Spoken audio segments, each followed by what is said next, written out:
নমস্কাৰ এই মুহূৰ্তত আহি পৰিছে দিনটোৰ কেইবাটাও গুৰুত্বপূৰ্ণ খবৰ আৰু এনেবোৰ খবৰ নিতেও পাই থাকিবলৈ চেনেলটো ছাবস্ক্ৰাইব কৰি ভিডিঅ'টিত এটা লাইক কৰি দিব। মিয়া মুছলমানসকলক লৈ মুখ্যমন্ত্ৰী হিমন্ত বিশ্ব শৰ্মাৰ কেইবাটাও বিস্ফোৰক মন্তব্য। হয়, আমাৰ প্ৰথমটো খবৰে ৰাজ্যৰ লাখ লাখ মিয়া মুছলমানৰ বাবে অতি জৰুৰী খবৰ, এটা বেয়া খবৰ। মুখ্যমন্ত্ৰী হিমন্ত বিশ্ব শৰ্মাৰ কেইবাটাও বিস্ফোৰক মন্তব্য। মিয়া হৈছে পানী মেটেকা, মিয়া হৈছে মিয়াক লৈ কেইবাটাও সংজ্ঞা আগবঢ়াইছে মুখ্যমন্ত্ৰী হিমন্ত বিশ্ব শৰ্মাই। জনাই গৈছো সবিশেষ ভিডিঅ'টি অলপ স্কিপ নকৰিব। এনেবোৰ বাতৰি পাই থাকিব হ'লে চেনেলটো ছাবস্ক্ৰাইব কৰি আজিৰ ভিডিঅ'টিত এটা লাইক কৰিব। হয়, কলেজ হাস্পাতালৰ পৰা উবেৰ চালক সকলো অচিনাকি লোকৰ দখলত গৈছে। এটা কথা মনত ৰাখিব, অসমৰ কলেজ হাস্পাতালৰ পৰা উবেৰ চালক সকলো অচিনাকি লোকৰ দখলত। একাংশ জাতীয়তাবাদী নেতাইও আত্মসমৰ্পণ কৰিলে, কিন্তু আমি হাৰ নামানো, উচ্ছেদ কৰা হ'বই বুলি মন্তব্য মুখ্যমন্ত্ৰী হিমন্ত বিশ্ব শৰ্মাই। মিয়াক লৈ আৰু কেইবাটাও বিস্ফোৰক মন্তব্য। কলেজ হাস্পাতালৰ পৰা উবেৰ চালক সকলো অচিনাকি লোকৰ দখলত। একাংশ জাতীয়তাবাদী নেতাইও আত্মসমৰ্পণ কৰিলে, কিন্তু আমি হাৰ নামানো, উচ্ছেদ হ'বই। শিৱসাগৰৰ দৰে জাতিৰ প্ৰাণকেন্দ্ৰ চহৰতো তেওঁলোকে যুদ্ধৰ ৰণডংকা বজাইছে। একাংশ জাতীয়তাবাদী নেতাই তেওঁলোকৰ সন্মুখত আত্মসমৰ্পণ কৰিলে। ব্ৰতদবাৰ দৰে মা কামাখ্যা পাহাৰো তেওঁলোকে দখল কৰিব বুলি মন্তব্য মুখ্যমন্ত্ৰী। কিন্তু আমি শেষ হৈ নাযাওঁ, আমি সংগ্ৰাম কৰিম, আমি জীয়াই থকাৰ সংগ্ৰাম কৰিম। সেই সংগ্ৰাম অস্ত্ৰৰ দ্বাৰা নহয়, আমাৰ স্বসংগ্ৰামৰ দ্বাৰা হ'ব। বিগত ৭৫টা বছৰে অসমীয়াই বহুত কম্প্ৰমাইজ কৰিলে। সেই সময়ত গোপীনাথ বিষ্ণুৰাম মেধিয়ে অচিনাকি লোকক প্ৰশ্ৰয় নিদিবলৈ আহ্বান জনাইছিল, কিন্তু আমি তেওঁলোকক আমাৰ বৰঘৰলৈ আমন্ত্ৰণ জনাই আনিলোঁ। আমাৰ ভুলৰ বাবেই তেওঁলোকে সাহস পালে। কেৱল চৰেই নহয়, আমাৰ সত্ৰ সংস্কৃতি সকলো বেদখল কৰিলে। ইয়াতে থমকি নাথাকি লাভ জেহাদ আৰু ধৰ্মান্তকৰণ কৰিবলৈ তেওঁলোকে আগবাঢ়িল। যদি আমি নীৰৱে থাকোঁ, আমাৰ ঠাইতে আমি সকলো হেৰুৱাম। আজি অসমীয়া মনে মনে থাকিলে তেন্তে অসমীয়া বিপদ নিশ্চিত। মাত্ৰ 10টা বছৰৰ ভিতৰত অসমীয়াৰ অস্তিত্ব নাইকিয়া হ'ব। 15 বছৰৰ ভিতৰত ৰাজ্যৰ মন্ত্ৰীসভাৰ 80% তেওঁলোকৰ হাতত থাকিব। 20 বছৰৰ পিছত স্বাধীনতা দিৱসৰ পতাকাও অচিনাকি মুখ্যমন্ত্ৰীয়ে উত্তোলন কৰিব। অসমীয়া জাতিক লৈ মুখ্যমন্ত্ৰী হিমন্ত বিশ্ব শৰ্মাৰ এনে ভাষণ। কলেজ হাস্পাতালৰ পৰা উবেৰ চালক সকলো অচিনাকি লোকৰ দখলত বুলি মুখ্যমন্ত্ৰী হিমন্ত বিশ্ব শৰ্মাই ডাঙৰ মন্তব্য কৰে। ৰাজ্যৰ মিয়া মুছলমানসকলৰ বাবে আহি পৰিছে এক জৰুৰী খবৰ। যদি আপোনাৰ হাতত আধাৰ কাৰ্ড আৰু ভোটাৰ কাৰ্ড আছে, তেনেহ'লে আপোনাৰ নালাগে বেলেগ কোনো প্ৰমাণ পত্ৰ। হয়, আপোনালোকে শেহতীয়াকৈ চৰকাৰৰ SIR পদ্ধতিক লৈ চিন্তিত নেকি? তেনেহ'লে চিন্তাৰ কোনো কাৰণ নাই, কাৰণ আধাৰ কাৰ্ড আৰু ভোটাৰ কাৰ্ড থাকিলেই আপুনি ভাৰতীয় নাগৰিকত্ব আৰু বেলেগ কোনো ডকুমেণ্টছ আপোনাৰ নালাগে নাগৰিকত্ব প্ৰমাণ কৰাৰ কাৰণে। ইতিমধ্যে গুৱাহাটী হাইকোৰ্টৰ অধিবক্তাই কৰিছে এক ডাঙৰ মন্তব্য। জনাইছো সবিশেষ ভিডিঅ'টি শেষলৈকে চাব। আধাৰ ভোটাৰ কাৰ্ড থকাৰ পাছত পুনৰ নাগৰিকত্ব প্ৰমাণৰ কোনো প্ৰয়োজন নাই, হাইকোৰ্টৰ অধিবক্তাৰ ডাঙৰ ঘোষণা। জনাইছো সবিশেষ ভিডিঅ'টি শেষলৈকে চাব। উচ্ছেদৰ পাছত সন্দেহজনক লোকৰ নথি পত্ৰৰ পৰীক্ষা কৰা যোজা চৰকাৰৰ। ৰাজ্যৰ সংখ্যালঘুক অভয় বাণী দিলে গুৱাহাটী উচ্চ ন্যায়ালয়ৰ অধিবক্তাই। উচ্ছেদৰ পাছতে নথি পত্ৰক লৈ চিন্তিত হৈ পৰিছিল সংখ্যালঘু জনসাধাৰণ, কিন্তু নথি পত্ৰক লৈ চিন্তা কৰিব নালাগে বুলি অভয়বাণী দিছে অধিবক্তাই।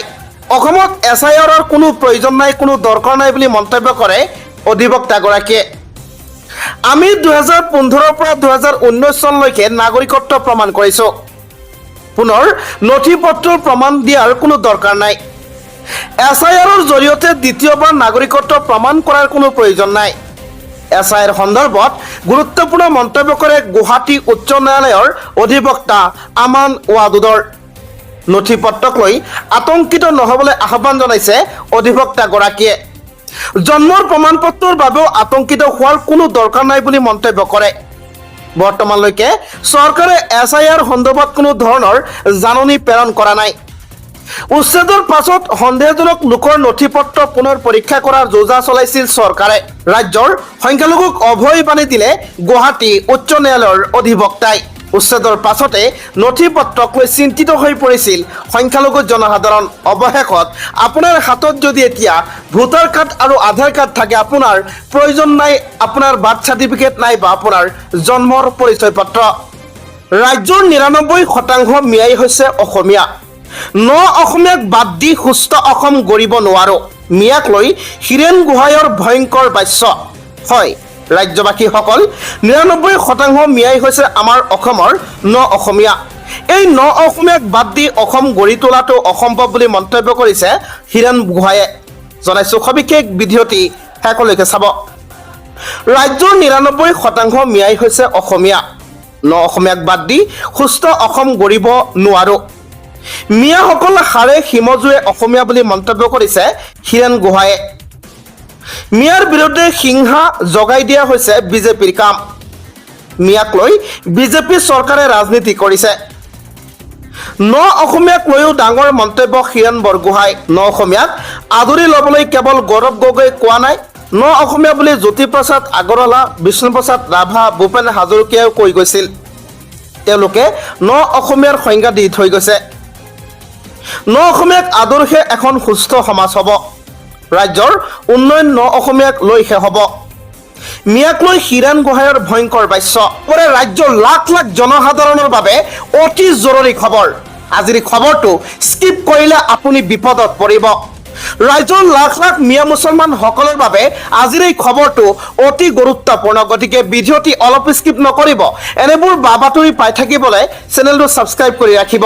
হয় বন্ধু বান্ধৱীসকল, আমাৰ প্ৰথমটো খবৰ আপোনালোকৰ বাবে। আপোনাৰ হাতত যদি আছে পেন কাৰ্ড, আধাৰ কাৰ্ড, ভোটাৰ ID, তথাপিও নাপায় আপুনি ভাৰতীয় নাগৰিকত্ব। ভাৰতীয় নাগৰিকত্ব পাব হ'লে আপোনাৰ হাতত থাকিব লাগিব, প্ৰমাণ কৰিব লাগিব বংশবৃক্ষ পৰীক্ষা। প্ৰতিজন ব্যক্তিজন তেওঁৰ দেউতাক, তেওঁৰ ককাক একে ঠাইৰ বুলি হ'ব লাগিব প্ৰমাণিত। যিজন ব্যক্তিয়ে ভাৰতীয় নাগৰিকত্ব পোৱাৰ যোগ্য, তেওঁৰ দেউতাক, তেওঁৰ ককাক এই দেশতেই থাকিব লাগিব, একে স্থানত থাকিব লাগিব। তিনি প্ৰজন্মৰ স্থায়িত্ব প্ৰমাণ হ'লেহে নাগৰিক বুলি প্ৰমাণিত হ'ব বুলি ইতিমধ্যে হাইকোৰ্টে দিছে বিশেষ ৰায়দান।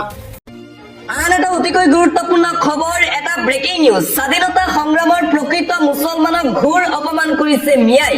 উজনি অসমৰ পৰা পুনৰবাৰ মিয়াক হুংকাৰ প্ৰদান কৰিছে চিতু বৰুৱাই। চিতু বৰুৱা আৰু শৃংখল চলিহাক লৈ সংখ্যালঘু সংগ্ৰাম পৰিষদে কিতাপ লিখিছিল।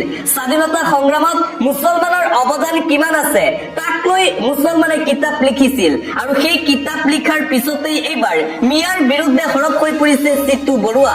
পুনৰবাৰ উজনি অসমৰ পৰাই মিয়াক লৈ কেইবাটাও বিস্ফোৰক মন্তব্য কৰিছে চিতু বৰুৱাই। কাটাতাৰ পাৰ হৈ মিয়াই আহিছিল অসমলৈ। স্বাধীনতা আন্দোলনত হাজাৰ হাজাৰ প্ৰকৃত মুছলমানৰ অৱদান আছে। স্বাধীনতা আন্দোলন কৰা প্ৰকৃত মুছলমান মিয়া নাছিল, তেওঁলোক আছিল প্ৰকৃত খিলঞ্জীয়া মুছলমান। কিতাপ লিখি মিয়াই প্ৰকৃত মুছলমানক অপমান কৰিছে। কাটাতাৰ পাৰ হৈ অহা মিয়াই ছৈয়দ আব্দুল মালিকৰ লগত তুলনা কৰিলে। স্বাধীনতা সংগ্ৰামী মুছলমানক মিয়া সজালে মানি লোৱা নহ'ব বুলি হুংকাৰ প্ৰদান চিতু বৰুৱাৰ। ছৈয়দ আব্দুল মালিকৰ লগত মিয়াই নিজকে তুলনা কৰিব নোৱাৰিব। মিয়াই প্ৰথমে শুদ্ধকৈ অসমীয়া ভাষা ক'বলৈ আৰু লিখিবলৈ শিকি লওক। ভুলে শুদ্ধই অসমীয়া কিতাপ লিখা কাম মিয়াৰ নহয়। মিয়াই অসমৰ সকলো অপৰাধজনিত কাম কাজতহে জড়িত থাকে। অসমত যিমান অপৰাধ আছে, ১ নম্বৰত আছে মিয়া লোকসকল। মিয়াৰ বিৰুদ্ধে এইদৰে সৰব হৈ পৰিছে চিতু বৰুৱা। কাটাতাৰ নামেৰে চিতু বৰুৱাইও লিখিব নতুন কিতাপ মিয়াক লৈ। কিতাপত থাকিব কিদৰে কাটাতাৰ পাৰ হৈ মিয়া অসমলৈ আহিছিল, কাৰ কাৰ পিঠিত এতিয়াও কাটাতাৰৰ দাগ আছে। মিয়াক উভতি ধৰি হুংকাৰ জাতীয় সংগ্ৰামী সেনাৰ নেতা চিতু বৰুৱাৰ। মিয়াক লৈ এইদৰে ইটোৰ পিছত সিটো বিস্ফোৰক মন্তব্য কৰিছে চিতু বৰুৱাই। আন এটা অতিকৈ গুৰুত্বপূৰ্ণ খবৰ, বিজেপি গো বেক ধ্বনিৰে উত্তাল প্ৰতিবাদ। এইবাৰ বিজেপিৰ বিৰুদ্ধে খিলঞ্জীয়া লোকৰ হুংকাৰ। মাটিৰ পট্টাৰ নামত খিলঞ্জীয়াক আভুৱা ভৰাৰ অভিযোগ বিজেপিৰ বিৰুদ্ধে এতিয়া খিলঞ্জীয়া ৰাইজে সাব্যস্ত কৰিছে প্ৰতিবাদ। লিজ পট্টাক লৈ কাৰ্বি আংলং আদিবাসী ছাত্ৰ সন্থাৰ তীব্ৰ প্ৰতিবাদী কাৰ্যসূচী দেখিবলৈ পোৱা গ'ল। যোৱাকালি তীব্ৰ প্ৰতিবাদ সাব্যস্ত কৰে স্বায়ত্ত শাসিত পৰিষদে অজনজাতি লোকসকলক প্ৰদান কৰা লিজ পট্টাক লৈ সৰব হৈ পৰিছে সংগঠন। আভুৱা ভৰি লিজ পট্টা দিয়া কাৰ্য কেতিয়াও মানি লোৱা নহ'ব বুলি হুংকাৰ প্ৰদান কৰা হৈছে।